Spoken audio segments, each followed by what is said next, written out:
emergency for the first time in about... This is Jim, and Receiving this message. We are Ken Jennings and John Roderick. We speak to you from our present, which we can only assume is your distant past, the turbulent time that was the early 21st century. Fearing the great cataclysm that will surely befall our civilization, we began this monumental reference of strange and obscure human knowledge. These recordings represent our attempt to compile and preserve wonders and esoterica that would otherwise be lost. So whether you're listening from an advanced civilization or have just reinvented the technology to decrypt our transmissions, this is our legacy to you. This is our time capsule. This is the Omnibus.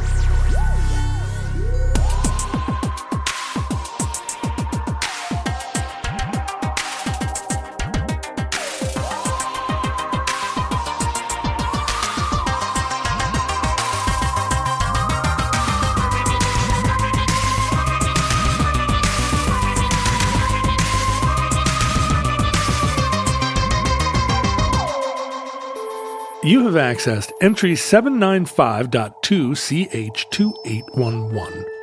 Certificate number 49382. Missing in action.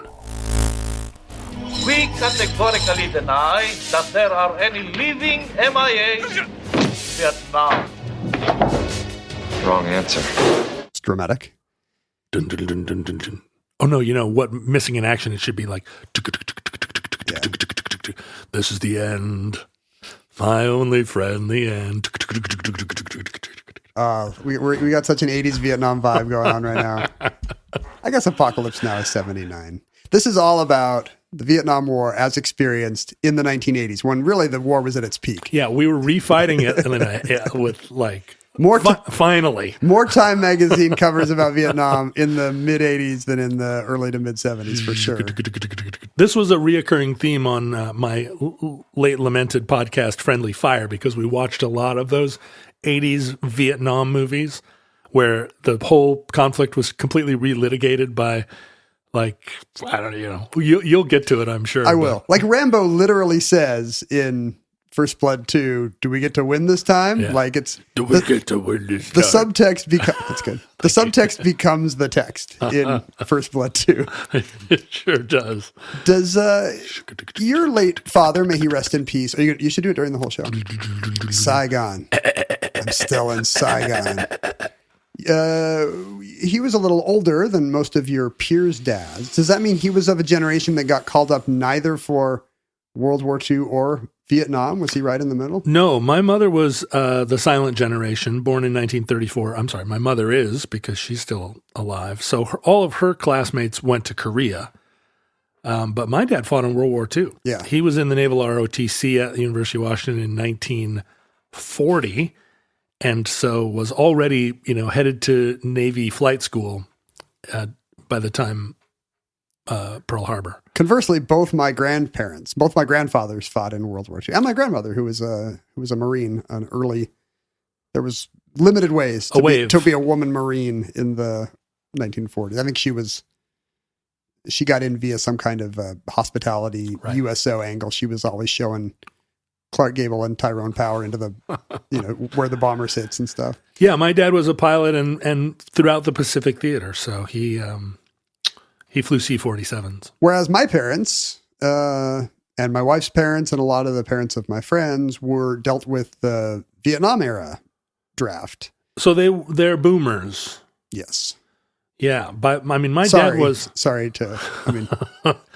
you heard me struggle to say it. We have to apologize in advance for what the boomers did. My older brothers and sisters are boomers. So my dad was already the old man. He was the old school FDR Democrat that was dubious of the anti-war movement and took several years in the mid-'60s to get his head around the idea that the U.S. could be engaged in a foreign conflict that wasn't justifiable and righteous. And then I think in about 1968, Tet Offensive era, he finally saw oh, wait a minute, are we the baddies? He had that moment. And then I think he always struggled to side with the boomers because they're the most dislikable generation. Well, it's nice that we do this podcast kind of bridging that generation gap between a boomer like you. Stop it. And a Gen Xer like me. I am firmly, I'm not going to do it. I'm not going to do it. All of our listeners are like, yeah, we know you're Gen X. You say it every 2 episodes. Despite having a greatest generation dad and Yes. and boomer siblings, Yes. asterisk, you somehow are not. Asterisk, I am definitely not. I hated my boomer siblings even when I was 2 years old. My dad was exactly the right age to get called up. He the draft lottery in 68 and 69 and 70 worked by birthdays. Right. If you'll recall, the 366 days of the year, including February 29th, were each written on a little piece of paper and put into, I think, some kind of plastic bubble. I'm picturing the kind that came out of the old dollar gumball machines that had a crappy little Cracker Jack toy. Ding, donk, ding. Those were all shaken around in shoe boxes by some selective service employee and then dumped into a jar where they were drawn one at a time. Wow. And that ordered all 366 days of the year into the order in which the people born on that day would have to go fight in Vietnam. That makes perfect sense to me. The perfect system. You know, we already had computers by that point. You wouldn't trust a computer. That's true. But this was not a comely woman after the news drawing ping pong balls either. I assume this was all in some guy with a crew cut in a Quonset hut. Basement office in the Pentagon somewhere. The most trustworthy place on earth. So my oldest brother, David, went to Canada, dodged the draft, smoked marijuana. In that order?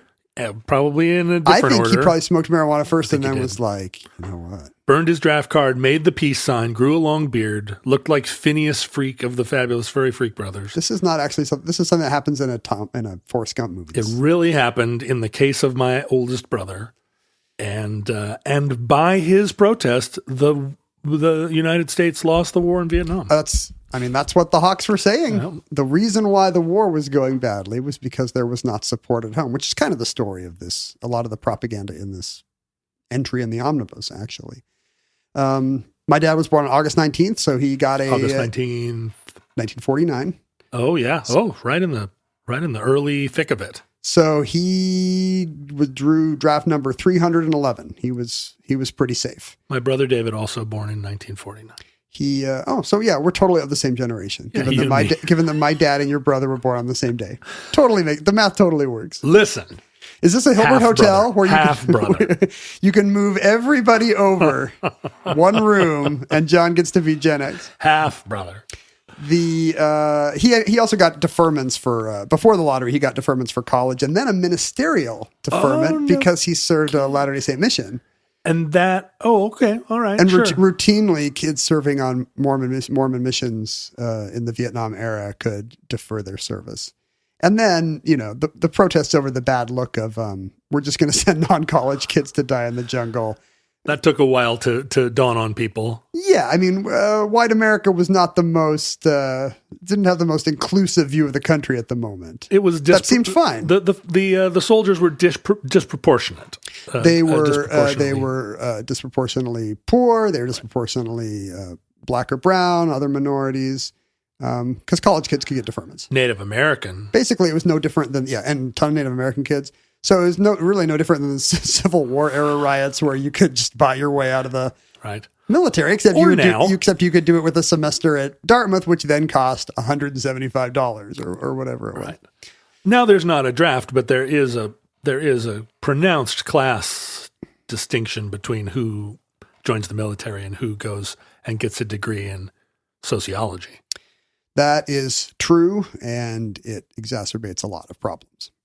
My wife's dad has an even better story, which is that his number was not so fortuitous, and he got called up. He got sent in for his physical, but it was like the guy's last week on the job. I've heard him tell the story. It's like the guy's last week on the job, and it was also Nixon era, very late period Vietnamification of the war. Right, Vietnamization. What did the Republicans say? Yeah. Nixon had a secret plan to end the war. It went great. And it went great. we are not in Vietnam. It worked. So are you saying that his doctor gave him smudged the serial number on the form? Basically. I mean, it wasn't all made up. He was like, hey, you got flat feet. And my father-in-law does have flat feet. He's like, You've yeah. seen them. Oh, yeah. I've got pictures. Do you want to see? Go on Google. Screensaver. Google Ken's father-in-law feet. Well, let's see what happens. And the guy said, I'm not. I mean, this also sounds like it's from a Forrest Gump movie. I'm not sending one more kid over to that. Yeah. Oh, so he was a peacenik doctor. Well, I mean, I think he's a selective service guy, but he's burned out on sending kids to Vietnam. And so the first thing that shows up, Ken's father-in-law's feet, is the Wikipedia entry for is it for Fallen Arches? No, for the actor Raymond Herbert Wise.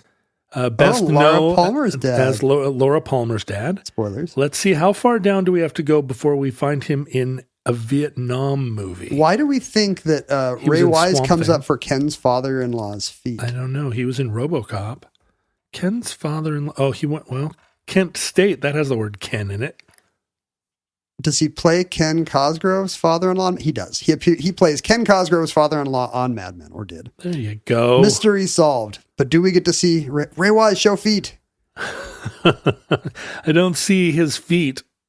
This is top quality podcasting though. I'm trying to find he surely is in a Vietnam era film. He was working that era. What is Season of Fear? No, that's some sex thing. Yeah, I think you're going to find him in more of those. Evasive Action. That's got Roy Scheider in it. I know these are all in the 90s. Anyway, moving right along. So he was 4F on account of 4F'd on account of his feet, which was baloney, basically. Yeah. But I mean, if not for little accidents of fate, like that doctor being fed up that afternoon and being 2 weeks from retirement and getting too old for this, or my dad drawing born on a day where he draws 311. I mean, I don't know if I would exist, let alone my kids. Not born on the 4th of July, your dad. I wonder where the 4th of July came up. I was talking about this yesterday, and he thought that February 29th had come up weirdly early, but that turns out to be an urban myth. Oh, really? Yeah, February 29th was never topped the charts. Is that a thing where... I mean, the Pentagon would be bummed if February 29th, because you get a quarter as many cannon fodder kids that day. Right. Psych. Well, okay, so neither of them went to Vietnam. We should stipulate that neither you nor I have been in the armed forces. Been in the We have not been in the or in the typing pool. We have not been in the boonies. We have not. Because again, you and I get all our Vietnam slang from the Vietnam pop culture boom of the mid 1980s. That's right. So we are. Our far future audience is only vaguely aware there was a series of colonial wars in Indochina in the 20th century. I did do a USO tour, and I've had people thank me for my service. Oh, that's nice. So, don't know how that's. I'm trying to think if I've ever been thanked for my service, even ironically. On the internet, surely someone has tweeted you, but you didn't see their tweet because you only see blue check tweets. Sending a factual correction to some tweet was I thanked for my service. Thank you for your service. There are 81,600 United States servicemen still missing in action. What? 81,000? 600. Or when I say missing in action, I mean unaccounted for. Not all from Vietnam. Pentagon speak. 89% are from a single war. Do you want to guess the war? World War I. World War II. Oh. I don't know. Yeah, these numbers might post-date World War I. I don't know where the arithmetic starts. 89% were missing in action in World War II. A lot of them shot down over the Pacific. Yeah. Or, on the USS Indianapolis. Buried, eaten by sharks, or buried hastily somewhere on a European front, and then, for whatever reason, never recovered. Efforts are ongoing to find and identify these remains. Last year, 41 servicemen were identified from Korea alone. Really? Yeah. Positively identified through DNA. Yes. Korea was a particular problem. I mean, the main reason why there's more from World War II than from Vietnam is because... more soldiers fought in that. World War II. And also better identification technology right. fairly shortly after the fact. The the problem with Korea was that, in World War II, a lot of these hastily buried cemeteries, the military said, well, when we retake this land, we'll rebury these men with honors. And in fact, they did retake the land and bury the men with honors. At Chosin Reservoir, that land is now, like 100 miles from the Chinese border, and spoilers, was never recovered by UN forces. Right. And so a lot of these, how many Marines died at Chosin Reservoir? Like over 1,000, right? Yeah, big battle. So a lot of those cemeteries were just never came back into Western hands. And they were buried. Yes. Obviously it's not like vultures. No, but it's hurried, unmarked, probably shallow graves, frozen ground, icy winds from Siberia and the Gobi Desert whipping down across the Yalu River. So I've seen MASH. Including Republic of Korea soldiers, there were over 10,000 casualties at Chosin. By the way, and then another 7,000 Marines affected by the cold. And the fact that all that land is still North Korea complicates efforts to repatriate and identify these remains, even though there have been initiatives over the years to do some of that. Speaking of that battle, I believe it's that battle, which the Chinese call Changjin. Isn't there a movie? Yeah. Do you remember? Like, did you see this a couple months ago? Like the big movie theaters downtown were playing this big budget Chinese movie about the heroic battle of what they call Battle of Lake Changjin, what the Marines would call Chosin Reservoir. This is the new exciting trend in American popular culture where where all of Hollywood is kowtowing to the Chinese film going market. I don't think we can say kowtow. Oh, sorry. all of Hollywood is genuflecting to the Chinese market. And generally that's, to bring in a Chinese movie star playing a love interest or a Chinese scientist, or some movies have a set piece that can be pulled in or out of the movie depending on where it's showing. Here's a subplot of Iron Man that's happening in Shanghai. But the Chinese army is no longer the bad guy in a lot of these right. films. And in this movie, explicitly, they are the good guys fighting the evil imperialist United Nations. I hate those guys. And this is a massive propaganda effort, and it's directed by some of the best Chinese directors of their generation, Chen Kai-ge and Tsui Hark. And, these were all the what do you call that? Chinese new wave directors of the 80s and 90s, and now I guess their families lose their what? Lincoln Town cars if they don't direct the Battle of Lake Changjin, which is showing at a bunch of Seattle theaters for Chinese American audiences. I missed it. I don't know. Maybe it's great. I missed it too. Although I did see a lot of those productions, Korean and Chinese productions of war movies that kind of recast the story. Well, they're fed up. Yeah, big international hits where they're the bad guys for 50 years. I can't wait to see all the Japanese like third wave Japanese films where they're the good guys in World War II. Well, you just gotta wait for like Afghanistan to get its film industry going again. Oh yeah. Then you're gonna see. Actually, I would buy that story. Yeah, I'd be really interested to see Iraq or Afghanistan from the rising generation's point of view. Yeah. You know what I love in those movies is all the white actors, because they're not actors, Like in some of these movies you get Matt Damon to play the lead, but in a propaganda movie like this, it's just going to be the guys that are there teaching English. It's going to be somebody teaching English.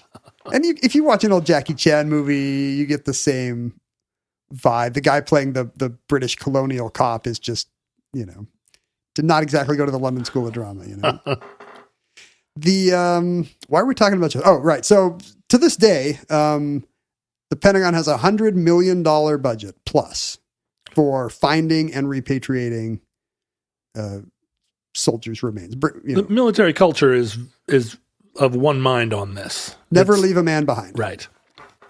Never leave a person behind? Let's call it that now. A soldier. What do they say? Let's say soldier. Never leave a soldier behind. But this was not... If they were a CIA pilot, leave them behind.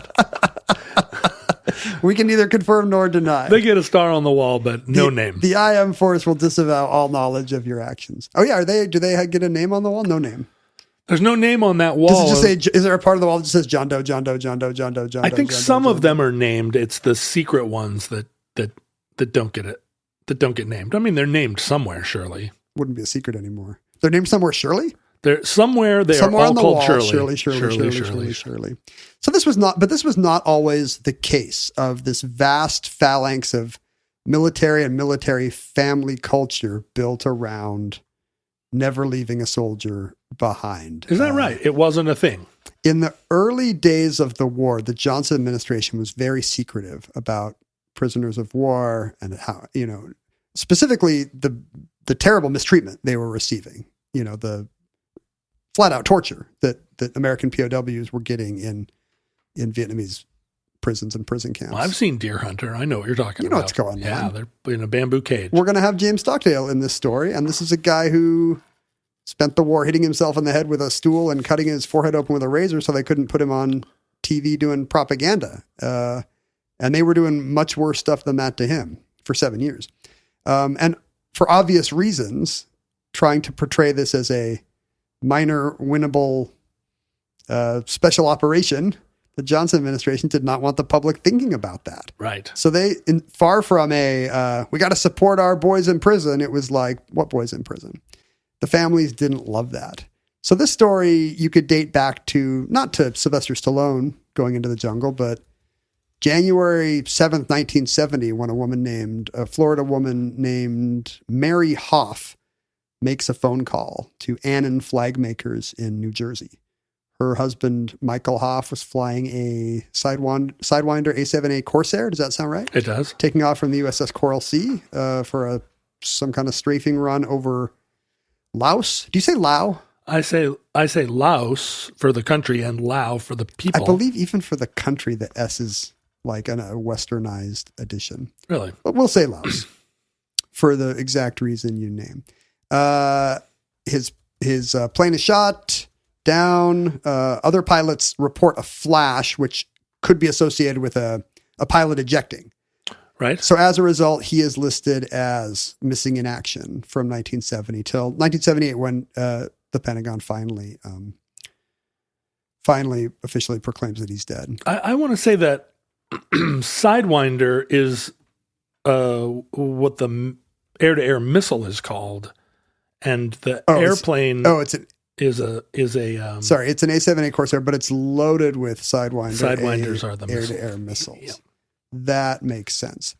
And his widow, Mary, is upset with the kind of stonewalling she gets from the government, the lack of visibility about this issue. And she hears about an organization that Stockdale's wife, Sybil, has founded called the National League of POW MIA Families. This is as early as 1970.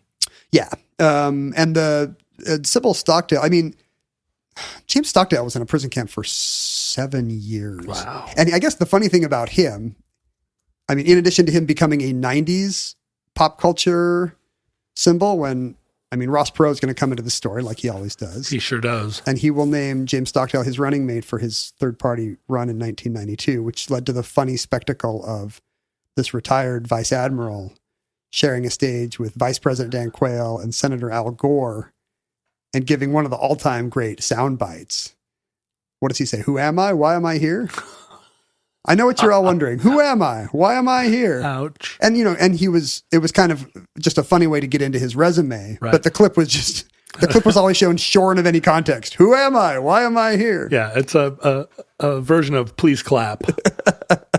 And really, America was asking the same question.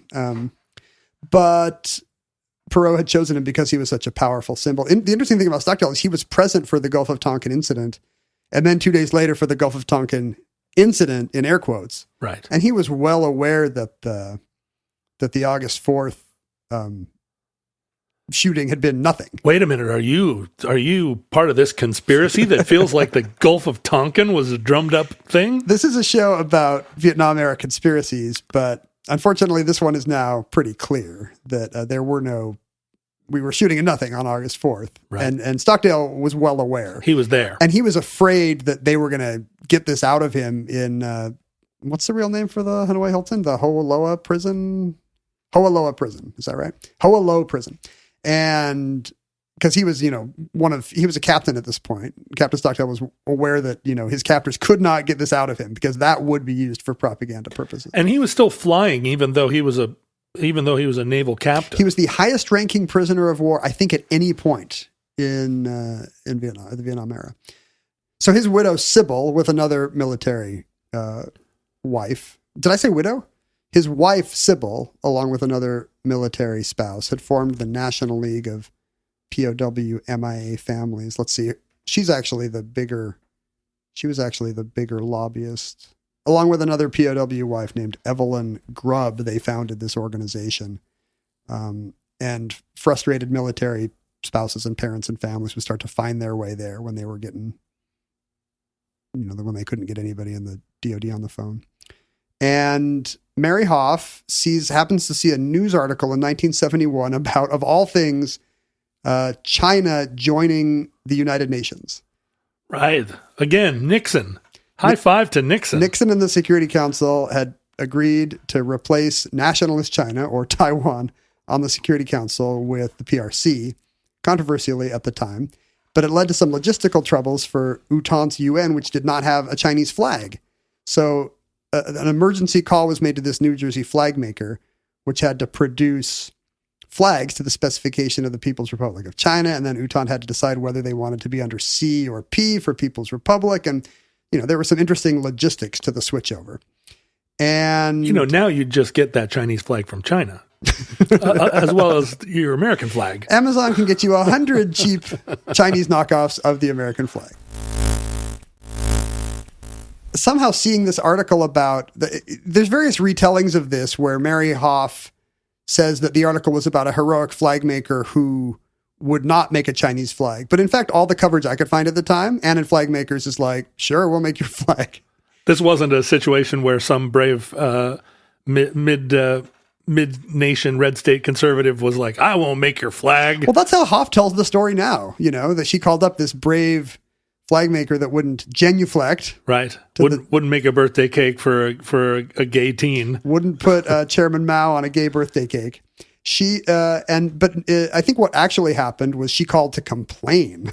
Oh, okay. And got some vice president who was very sympathetic vice president of a flag company. Yes, of Annan Flag Makers in New Jersey, who was very sympathetic to her cause and why she was so interested in these Vietnam issues. I can see why. And he's maybe just in the interests of public relations says, well, we have artists, we should make a flag for your cause. Do you guys have a banner?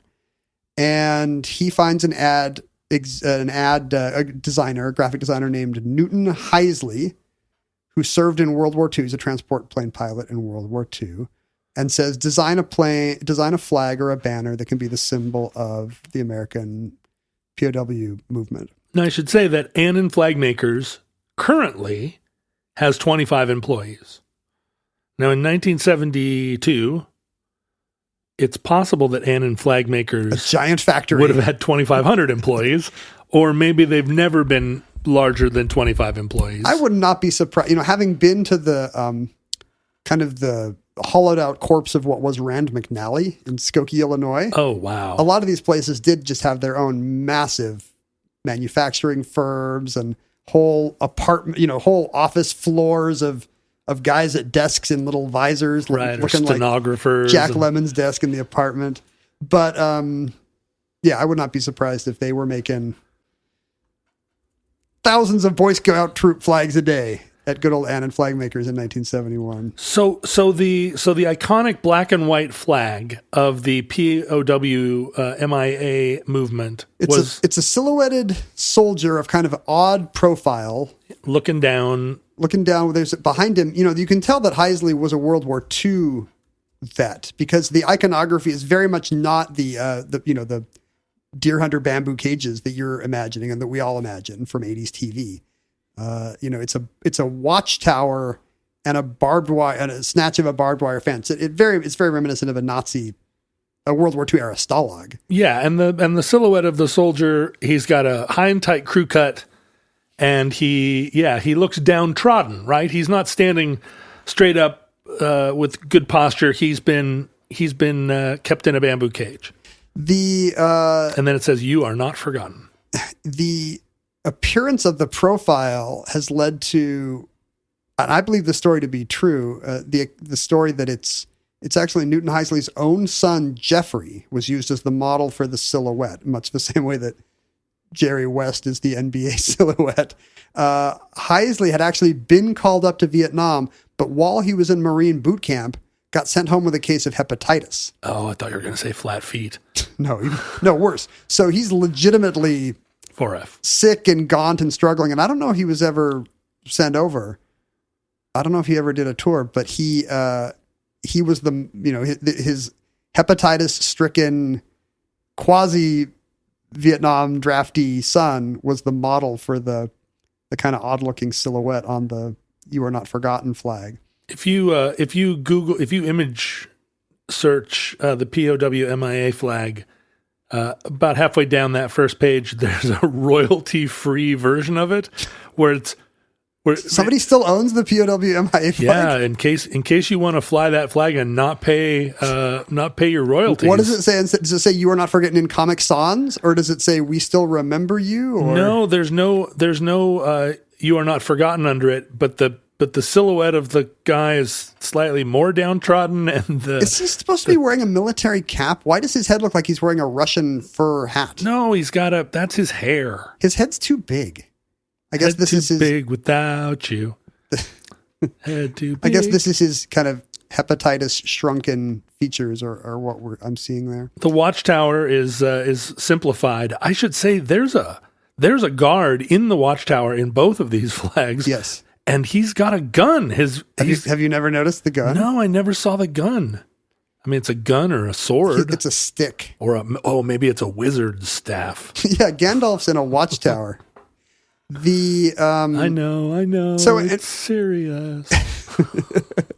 Is that Gandalf in a tower? Watchtower. Yeah. Sorry, I don't know what's going on with me. I'm in one headphone. I'm channeling 80s radio. It's not even the right number of syllables. We think of this as a potent symbol of the veterans movement.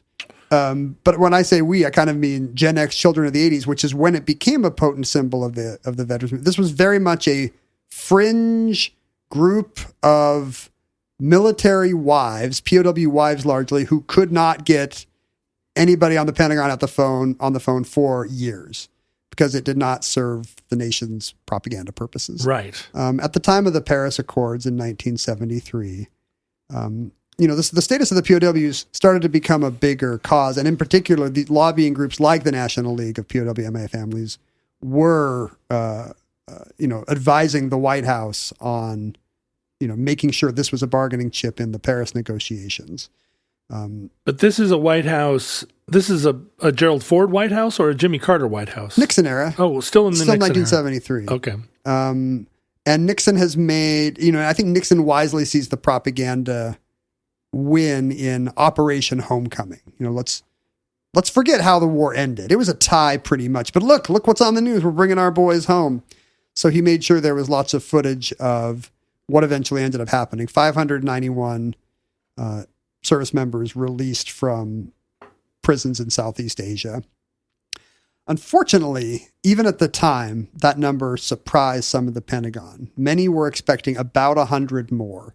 And then when the remains started to be turned over, it turned out that the Vietnam already had remains of 700 U.S. soldiers in its custody and could immediately turn those over for identification. The Pentagon was expecting 100 more live bodies. We're expecting 100 more live bodies and more remains. And at the time, there were more than 2,600 soldiers unaccounted for.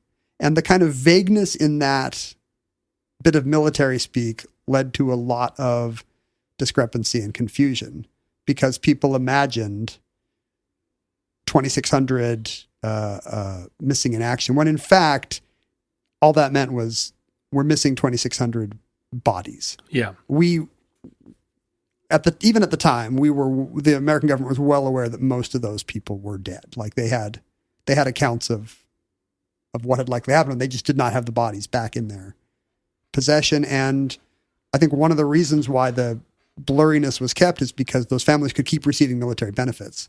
Oh, as long as the soldier was unaccounted for. As long as the soldier was unaccounted for. It's very much complicated by the fact that we were fighting in a country where we didn't have control of the ground. Never. And so there was not when we ended World War II, we controlled Germany and were able to find everybody that we could, right? That hadn't been. In this case, it was literally obliterated. decades before we had a fully cooperative, before we even had diplomatic relations. And this was during the Clinton era, right? Before we had diplomatic relations with Vietnam. We'll jump ahead. That was Okay. a Bush administration initiative that became so tricky, largely due to the political hand grenade of the POW MIA issue, that it got punted to the next administration, where Clinton, who had famously not served in Vietnam, Flat feet. could say, well, Hey, that's a great Clinton impression. don't you do Clinton? Not after that. Not after you own the space. You've done it on this show. I didn't fight in Vietnam. See, look at you. I'm the perfect face for this issue. You're incredible. Well, how are you not making a side living doing Clinton on radio? I did my bad Kennedy on Jeopardy the other day and got kind of roasted for doing a half-hearted Mayor Quimby on Jeopardy. Yeah, right. Rightfully so. Correctly so, yeah. And, this was immediately... So, but in all the fog of unwar here, the fog of ending the war and bringing people home, there were a lot of lingering... Well, shouldn't they have turned over? Weren't we expecting more, particularly from Laos, I think? Like, weren't we expecting 100 more bodies in like live, not bodies, live prisoners coming back from Laos? We weren't even supposed to be in Laos. Or Cambodia. I think we can say it now. We were in Laos and Cambodia. But this was all, this moment was also met widely in the American public and the press by a lot of Vietnam fatigue.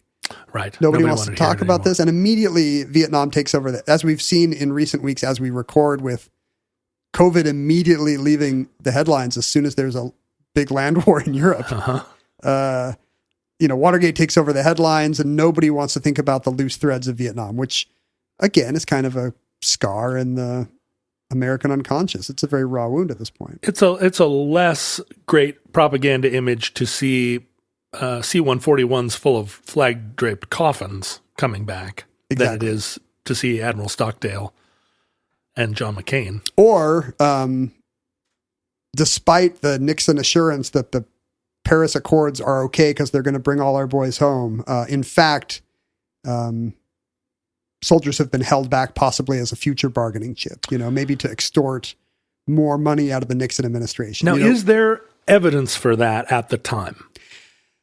Within the Pentagon, there are numbers that don't add up. There does not appear to be any direct evidence for any kind of Vietnamese conspiracy to hold back soldiers, as we'll see. The National League of POW MIA families continues to have, the release of all prisoners in their mission statement, which implies that it's not just remains that they're after. Right. But there are splinter groups that form around the organization complaining that, they're not militant enough, that there are still hundreds of our boys, somewhere in the jungle, and we have abandoned them. And why are we not doing more? You're asking about evidence. Over the following decade, there were 1,638 reports of live sightings of American POWs in Southeast Asia. The Pentagon, again, with this, grew to be $100 million yearly budget, checked out all of these and found they could literally track down the explanation for 1,553 of them. This is kind of like UFO. Were they weather balloons? UFOlogy. Most of them were Venus or weather balloons. 68% just turned out to be other jailed white people.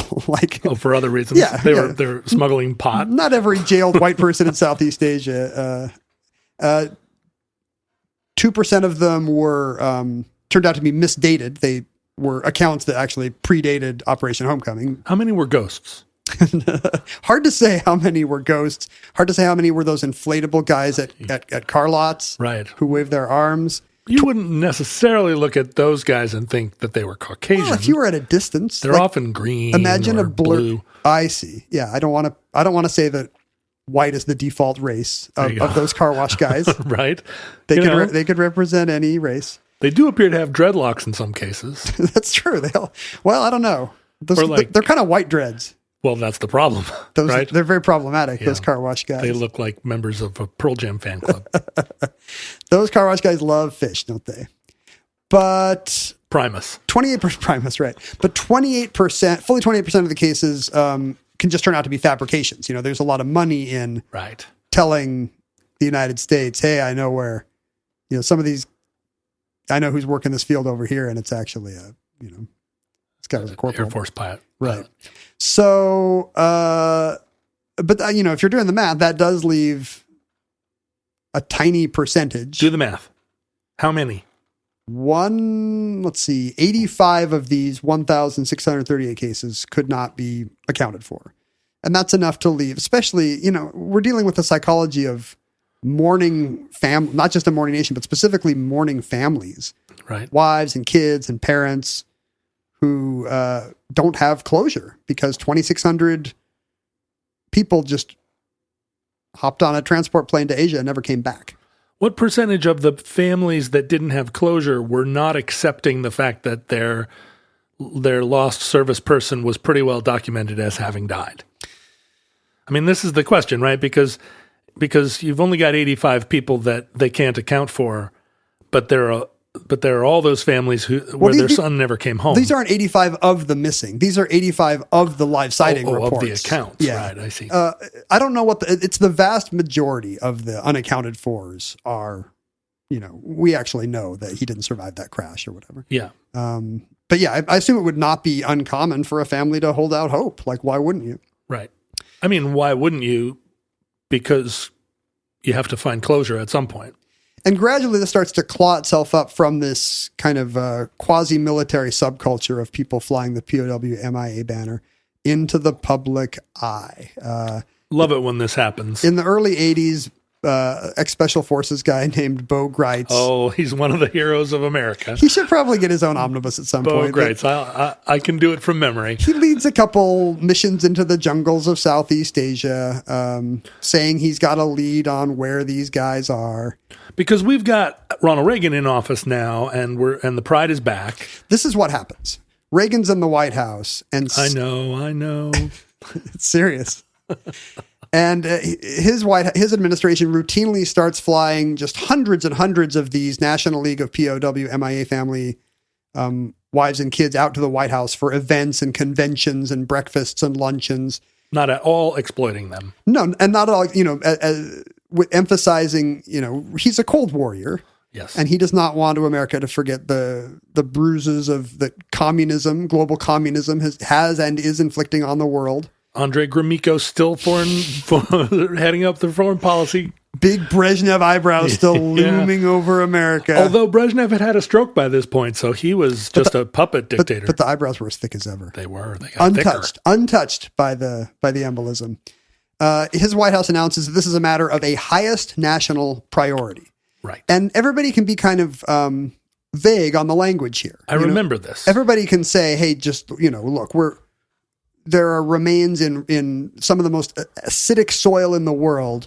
We've got to work with the governments of Vietnam, Laos, Cambodia to get these remains home. They deserve a military burial. But at the same time, you're kind of winking to the Bo Greitz wackadoodle idea that, there's Vietnam's keeping hundreds of guys somewhere in secret camps and we got to find those bamboo cages. Right. And this is one of the many, many situations where you wink at the QAnon until the QAnon winks true. At you. Yeah. And privately, Reagan and Bush are, there are senators and congressmen who are loud voices for there are soldiers still alive in Vietnam. And Reagan and Bush are both told and believe that these guys are nutballs. But by kind of embracing this idea of we need to support these POW families and, putting them on the news and having them stand up at States of the Union and the whole ball of wax, This kind of becomes one of the biggest political issues in 1980s America. And a feedback loop goes on with pop culture. Chuck Norris makes a whole career out of movies in which he, Bogarde style, infiltrates the jungles of Indochina. We're going back in to get our boys. And it's just taken for granted in this movie that there are boys. Mm-hmm. It's never a question of, really? It's been a decade. What are the odds? It becomes, it's been a decade. This is an even bigger tragedy now. Like, what an atrocity this is that we left them there for a decade. Well, what was so interesting about it was that the premise was always that they were still being held in remote jungle camps, in bamboo cages, as if the war had never ended. Yeah, and not being exploited for political purposes, not being ransomed. If you had American soldiers prisoner, mm-hmm.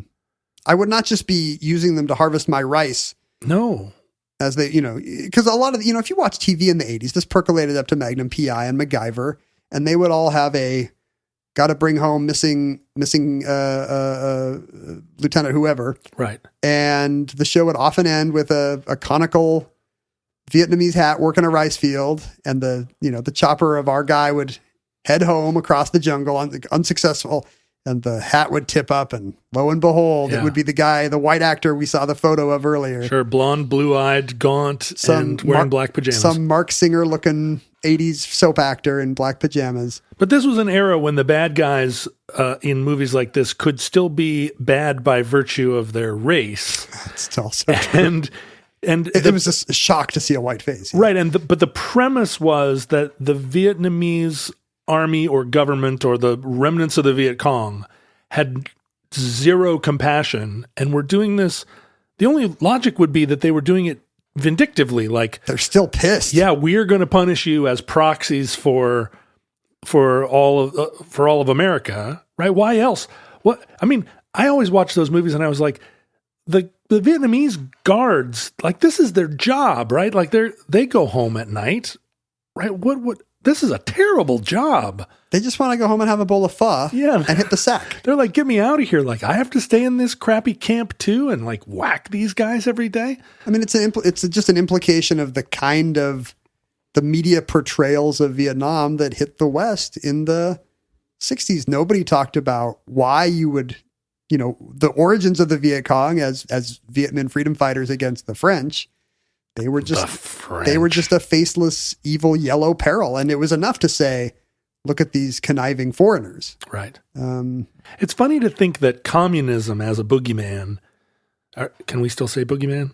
I think so. Boogie person? Boogie person. I don't know. Is there an issue with boogeyman? I don't know. I didn't know there was one with kowtow. Say Babadook. Babadook. No, don't just say the word Babadook. Just say communism as an international Babadook. Oh, it's a Babadook. Yeah. But that seems like a weird word. Babadook.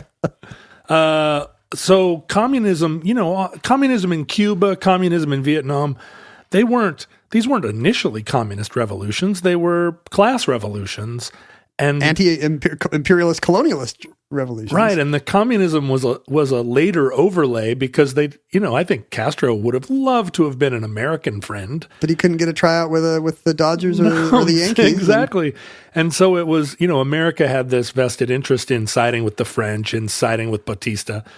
And so the greater communist movement swept into the void, but we always associated as something that was intrinsic to Southeast Asian thinking, right? That the Vietnamese and their communism were inextricable from one another. They're out to get us like Bond villains.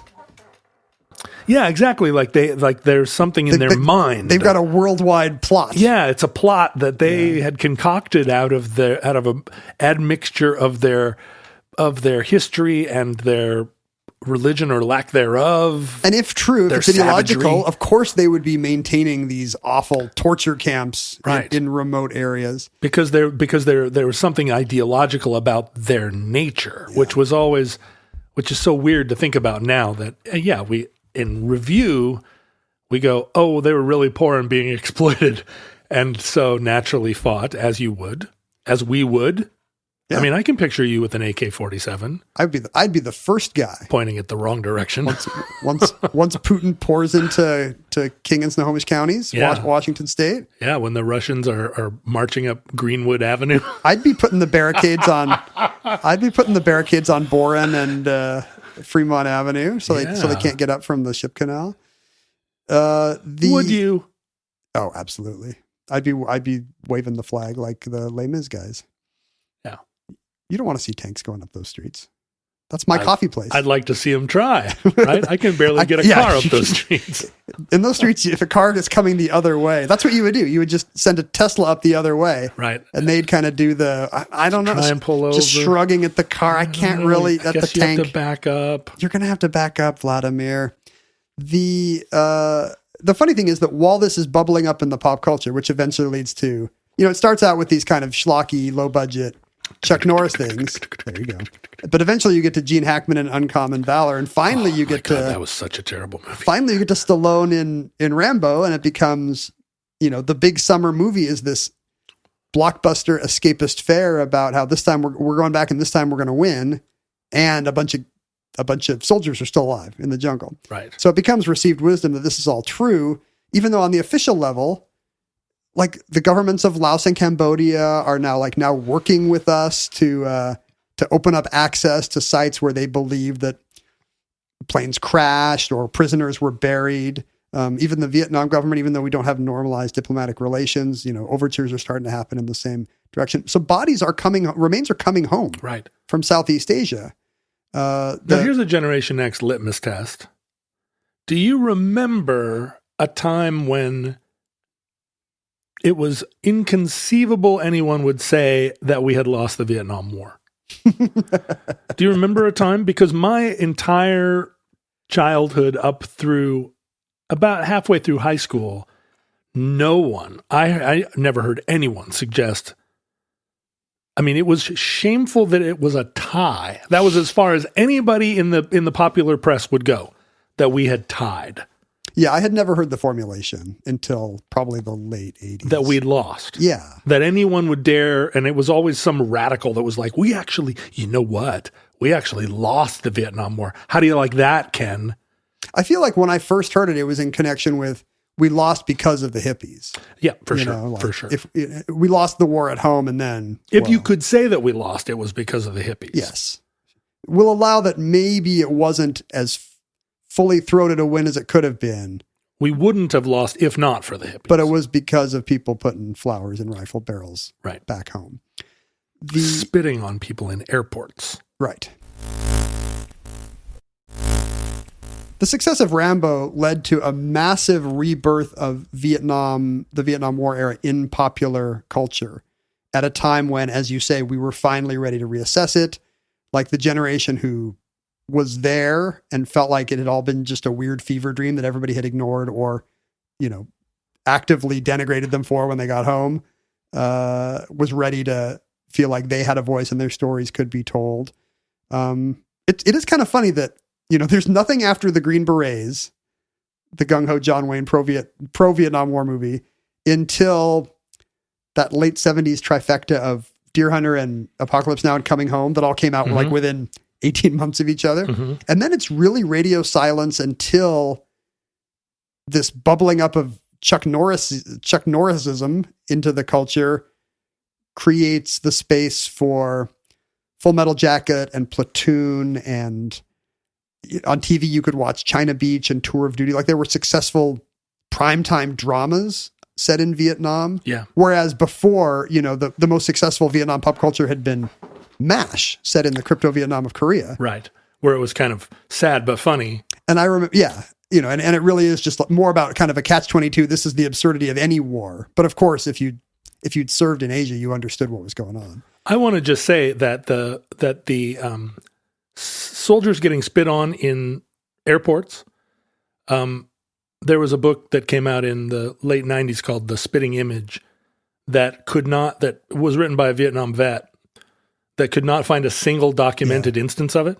And the book goes on to say that this kind of stab in the back myth is one that's was very common in post-World War I Germany, very common. It's a It's a trope of every war. A trope of every war, and in European wars, it always ends up being anti-Semitic. Yeah. But the idea that we couldn't have lost if not for having been stabbed in the back. And I mean, in the 1980s, the idea of a veteran being spit on in an airport it was also a TV movie trope. You saw it over and over.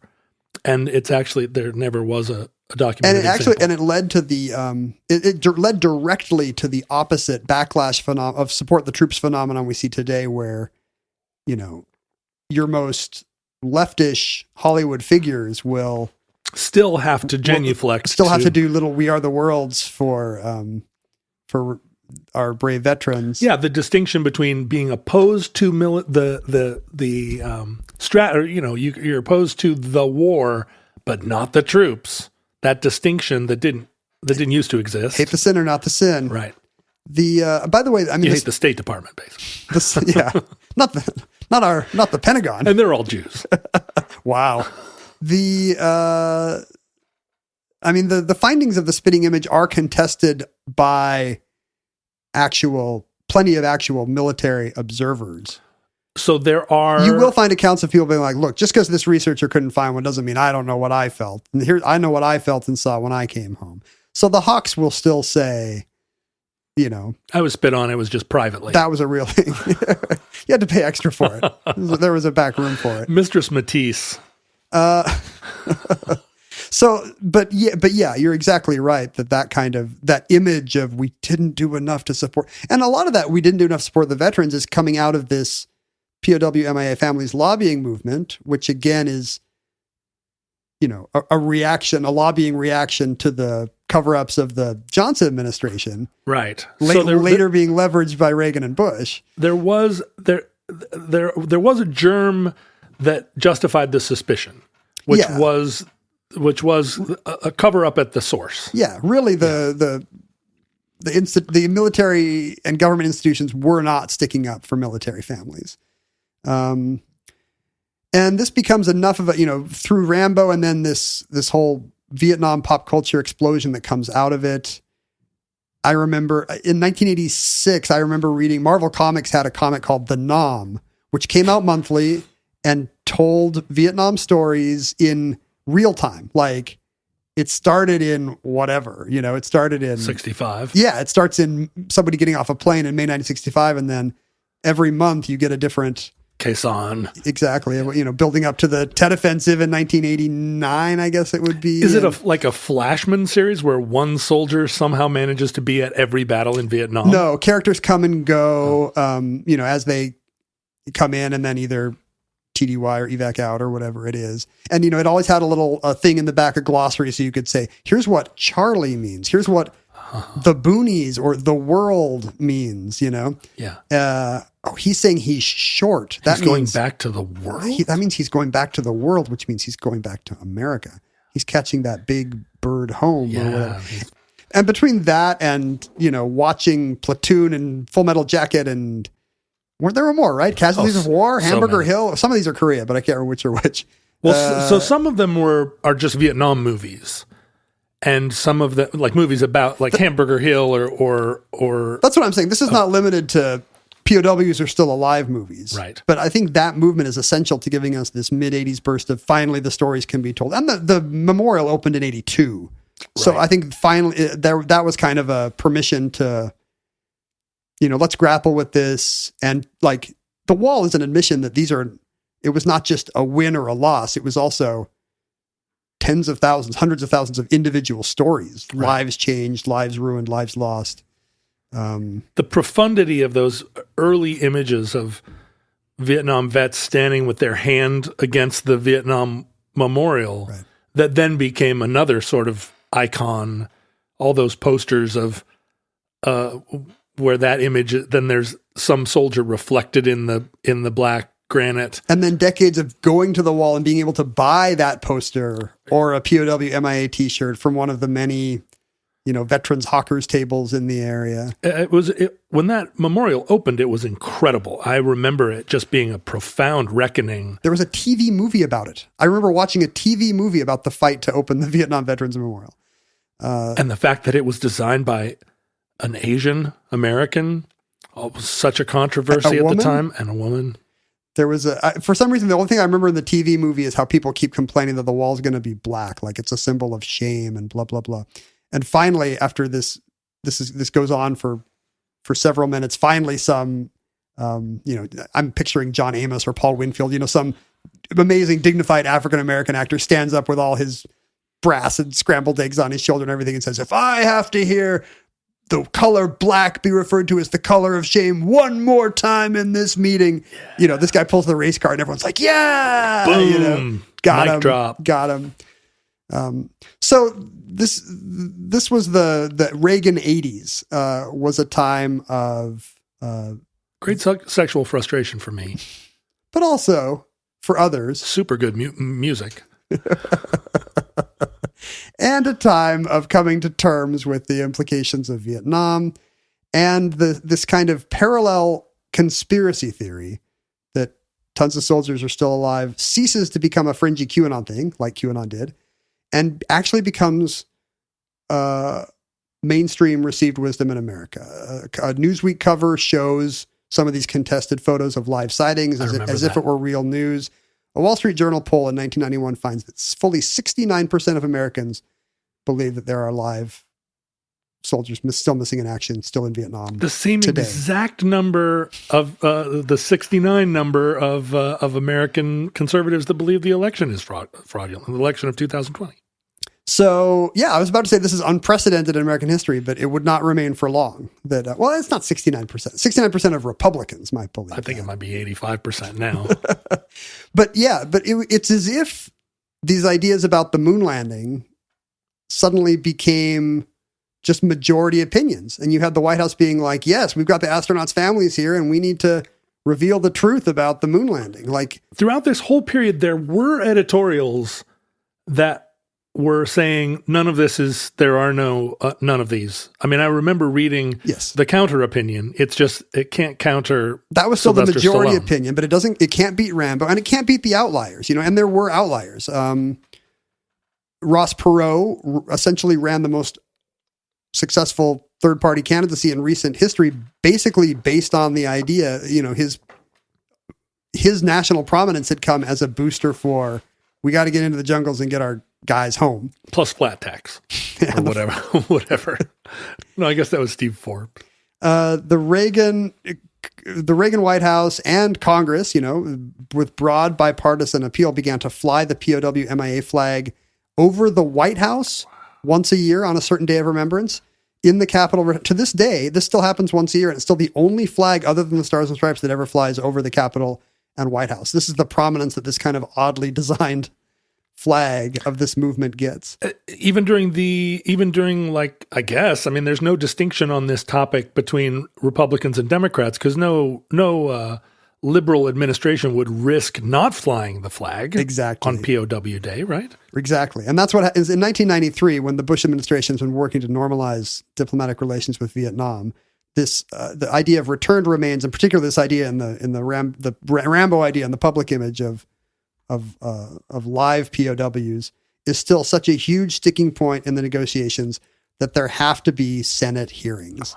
A select Senate committee is formed to study the issue of, are these live sighting things for real? We're finally going to get to the bottom of this.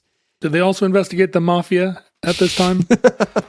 This is 20 years later or 30 years later. But it's still it's, as you point out, it's an issue that nobody can get on the wrong side of, but there is no right side of. Senator Bob Kerrey, a Vietnam vet who serves on the committee, later remembered nobody wanted to be on that damn committee because it was such a loser. Like, everybody knew that there was no win here because everybody knew that the live sightings were bogus, but nobody wanted to tell that to the POW community. Right. It's funny because it harkens back to a time when even conservative members of Congress still understood statistics and science. It's weird to read about it now because this is happening in a fairly functional Senate where, even though it's a huge loser of an issue, John Kerry agrees to, Democrats control the Senate, John Kerry agrees to chair the committee. I think because he was a Vietnam vet. Every Vietnam vet except Al Gore serves on the committee. So there's 6 or 7 vets on the committee giving it credibility. Can you imagine? Al. Can you imagine them hanging out in the cloakroom before? Like, you know what, guys? Sorry about this. McCain refuses to serve as vice chair. I think probably just worried that the issue is not going to do any good. Egg on his face. But even by serving on the committee, it's true that he gets raked over the coals by the right wing as a tool of the KGB and a saboteur. This is back when he was a rogue, when McCain was really exciting. Yeah, maybe he had less cover from the Republican establishment at that point. But even the people for whom he was a symbol of valor and particularly veterans issues and courage, even they turned on him for daring to serve on Kerry's committee, because the committee, spoilers, releases a report saying there's no compelling evidence that the moon landing was fake. So the equivalent, basically. There's no compelling evidence that there's anybody left alive. They do kind of hedge on the issue of, could there have been anybody still alive in 1973? Because they do get 2 Nixon era secretaries of defense testify before the committee that they were surprised by the discrepancies in who was repatriated, and they didn't trust the Vietnamese accounting. There have been some weird things in the papers, like Yeltsin comes out and just tells ABC News, oh yeah, some of those guys later showed up in labor camps in Russia, which immediately set off alarms at the State Department. And there were a few defectors. Right. And that's what people said. Oh, he must be thinking of some deserters or defectors. It was allowed that that's where some of the discrepancies could be. But the waters were muddied by things like that happening. And so when the committee later said, hey, there could have been somebody earlier, but the math just doesn't check out. It's been 20 years now. Nobody's still there. And that was just not what this community wanted to hear. Yeah, the youngest POWs would be in their 30s by 1989. Yes. Right? If not older. Well, I mean, the youngest, right? If you were shot down in 1974 and you were 19. And the whole thing just hinges on the equivalent of a bunch of blurry Bigfoot photos. Like, this is straight up conspiracy theory stuff. Well, how do you explain this guy here? He looks like he's not Vietnamese. Blow this part of the picture up. And that's that. So, but the Senate report in 93, 94 kind of led to a real diminishing of this issue in the public eye. No longer would this inspire multi-episode Magnum PI arcs and Time Magazine cover stories. The normal is particularly because, it's very similar to the UFO issue. If now that we have access to all this imagery, where's the evidence at? And let's not get into that, Ken. And it's the same in Southeast Asia. Now that we have now that we have diplomatic relations with all these places, where are the camps? Now, right. There are all kinds of hippie millennial backpackers every corner of Vietnam. Where's the equivalent of the, when the Soviet Union fell and there were dumps of KGB information, that is when we found out that, McCarthy was a crank, but Julius Rosenberg was a spy, and Alger Hiss was getting paid. You could start to find out which of the fog of Cold War stories actually were right-wing conspiracies and which were not. Right. And it's been now, 30 years since we've had diplomatic relations with Vietnam almost. And, the silence has just been deafening, and it really took the air out of this movement. But not if you go to certain rallies, right? They're still flying that flag like you wouldn't believe. The flag can be ambiguous. The flag can still mean, there's still thousands of remains out there. And that's true. There's $100 million a year Pentagon budget to try to excavate these sites and do the DNA testing. And it's tricky work, but it's happening. But there is still the fringe belief, even though the pop culture wash has died down, that, there's still somebody looking up at a departing chopper from under their conical hat. And that concludes Missing in Action. Entry 795.2CH2811. Certificate number 49382 in the omnibus. Futurelings, our irreverent tone throughout this episode should not be taken to communicate that we do not support our troops. On a scale of 1 to 10, John, how much do you support the troops? 100. Oh, I was going to say 102. Now you look kind of dumb. Oh, ouch on me. Also, our constant sort of belittlement of the conservative side of the American political spectrum does not reflect the fact that we don't teach the controversy here or respect both sides. Isn't that right, Ken? It depends on what you mean by that. Yeah, see? Are we talking about QAnon? Listen, we welcome our conservative listeners, and our ivory tower liberal bias here on the show, I think, is well established. But also... But you know what comes with that ivory tower liberal bias? What? A tolerance. We do have tolerance. For even opinions such as theirs. That's right. Although we're such a big tent. We will mock you, but that's part of a general liberal tolerance. Only their bad opinions. We're not going to mock all of their opinions. The thing about liberalism is it's the default position of the bookish, and sadly, Ken and I both did not play a lot of team sports. Indoor kids. Instead, we read a lot of comic books, and that just naturally produces, I think, a liberal bias, unless you're reading the wrong comic books. If we'd been out climbing ropes. Right. If either of us had ever been able to climb a rope. This would be a very different podcast. I mean, I read Sergeant Rock comics. You apparently read The Nom. I read several years of The Nom.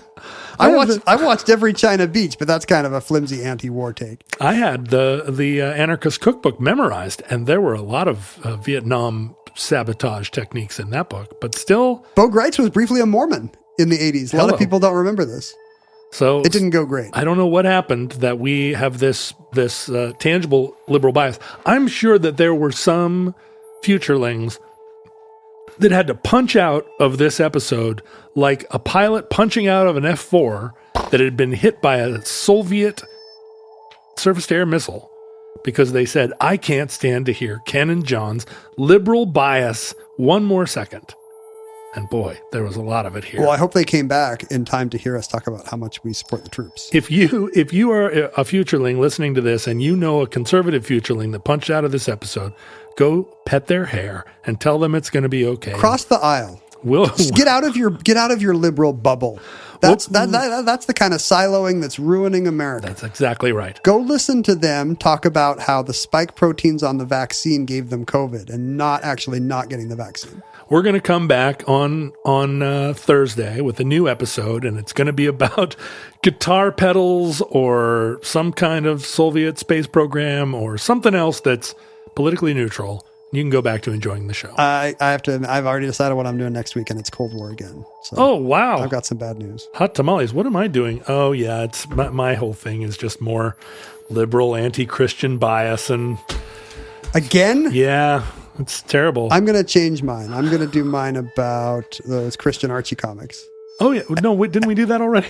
Oh, no. I think we just talk about them every show anyway. We do. Did I tell you I'm Generation X?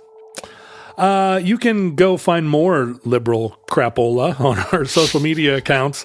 Ken's constantly just hammering that nail. If every problem looks like a conservative bias, Ken, then every solution to me, every problem looks like government funding. A hammer and sickle. If I had a hammer and a sickle, I'd hammer and reap things in the morning all over this land. So at Ken Jennings, at John Roderick, at Omnibus Project, you can email us at the Omnibus Project at Gmail. We chose Gmail because it's part of an overall liberal conspiracy to control the media. Really? Yeah, Gmail. I thought Google was bad now. But weren't they were always bad to one side? Now they're bad to the other side. Yes. Everything's bad. Okay. Let's be honest. You can hang out with other futurelings on Facebook and other places. Speaking of bad multinational corporations. By saying futurelings 3 times. They will appear. They will appear in a little train set in your attic. You can mail us things, but please do not mail us anthrax in a bag or a bomb or, I don't know, recovered remains. Just send us Chuck Norris movies on VHS. That's all we want. Yeah, right. Put them in a shadow box frame and send them so we can put them on the wall. You can send that stuff to P.O. Box 55744, Shoreline, Washington, 98155. And if you want to support our liberal biases, or even if you find them distasteful but have extra money and love the show and love me and Ken despite our politics. All our conservative small business owners, you all own car lots on the outside of medium-sized red state cities. Mm-hmm. You've got a lot of extra money. Or you're making flags or cakes. You used it to fly to D.C. on January 6th, probably. But if you've got some left over and you want to show your beneficence to the other side of the aisle, to open-minded centrists like John and myself. That's right. You can support us on our Patreon. I'm closer to the center than Ken, but we're both pretty close to the center. If there was a Lyme disease, inflammation on the arm of America. On a scale of 1 to 10. Like in all those times where I talked at length about anarcho-syndicalism and tried to convince everyone of its validity, don't keep that in mind. No. Unless that makes you donate more. Is that compatible with Marxism? Patreon is compatible with Marxism. Yeah, until all the podcasts are collectivized, this is the best we can do. A strong, pay the worker directly. It's why we can't tax the rich.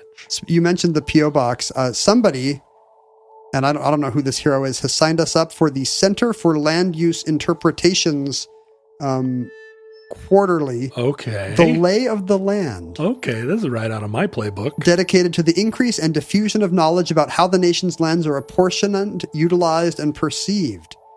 We have a cover story about the protection of the Adirondacks. Yeah.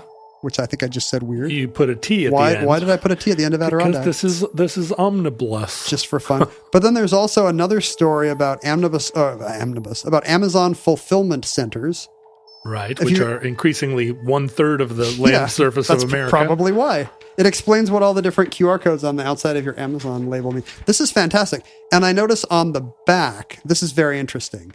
On the back, this really most of this issue is about the Adirondacks. This is almost a zine. It's zine level, but it's produced by this nonprofit, which is located on Venice Boulevard in Culver City. It looks like less than a block from the Jeopardy site. It's only a couple blocks from Sony, which means it's a block from the In-N-Out, where I sometimes grab a burger after Jeopardy. It's right next to the Museum of Jurassic Technology, which I love, and was just there not long ago. Has inspired an omnibus about telling the bees. And less than 2 blocks from the Hare Krishna temple, where I sometimes park, because there's a lot of coming and going. Is that consistent with Mormonism to park for free at the Hare Krishna temple? It's a street parking, right? But they're always coming and going. They're heading out to go to airports. Flowers at the airport. Yeah, right. This reference brought to you by the year 1978. So I must have walked by the Center for Land Use Interpretation several. I'm gonna knock on the door next time. Next time you're there, please do. Also on the back, an aerial view of the Utah State Correctional Facility, where I used to live. Wait a minute. I don't remember you living at the correctional facility. When Mindy and I were first married, I lived in an apartment complex in Draper, Utah, right across the freeway from this, with the result that if you tried to look up the the sex offenders list in our zip code. It broke your computer? It broke my computer because there were literally 6,000 sex offenders in my zip code. And I was like, what is up with this apartment complex? And then I realized the prison was right across the way. Can you see the apartment complex in that photograph? No, here you're looking out toward Kennecott and the Copper Line. You'd be on the backside So we're looking the wrong. This could have been taken from a drone flying right above my apartment. I don't know. This zine is oddly relevant to my interests. Yeah, well, we're going to have to share it, like we do all the things you send to Omnibus. That's 55744 Shoreline, Washington 98155. Whoever subscribed us to the Lay of the Land, thank you. We're already enjoying it. And remember to support the show at patreon.com/omnibus project. Listeners, from our vantage point in your distant past, we have no idea how long our civilization survived. We hope and pray that the catastrophe we fear may never come. But if the worst comes soon, as seems increasingly likely, this recording, like all our recordings, may be our final word. But if Providence allows, we hope to be back with you soon for another entry in the Omnibus.